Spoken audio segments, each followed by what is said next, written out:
Akala ko noon ang tahanan ay iyong may haligi, pintuan at mga bintana. Akala ko ang tahanan ay kailangan konkreto at maganda ang disenyo, upang tuwing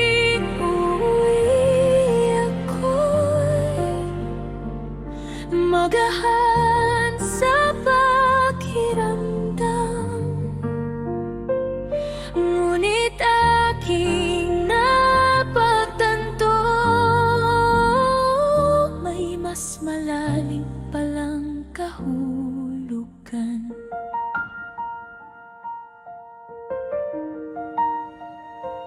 Hindi pala paderang nagiging sandalan, hindi rin kisame ang nagtatanggol sa ulan, kundi ang presensya mong tahimik pero totoo. Ang tunay na tahanan ay unang yayakap sa'yo sa tuwing nalulungkot ka. Ang tunay na tahanan ay nagsisilbing pahinga sa nakakapagod ng mundo.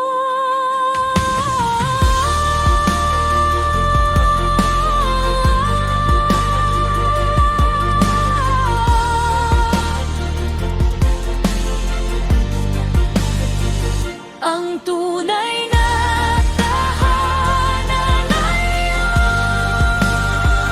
papawi sa mga luha mo.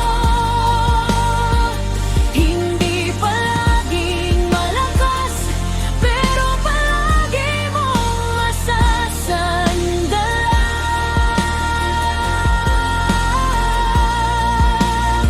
At kung dumating ang araw na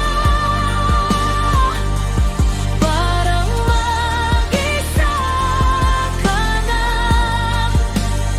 nandito ako, hindi aalis sa gitna ng kahit anong laban. Ang tunay na tahanan ay handa kang samahan sa bawat paghinga. Ang tunay na tahanan ay hindi ka iiwan kahit gumuho ang lahat.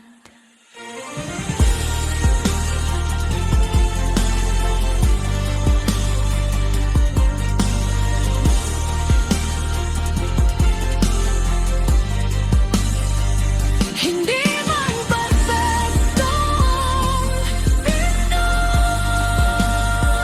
hindi man panatag ang bubukas, basta magkasama tayo, may uuwian pa rin ako.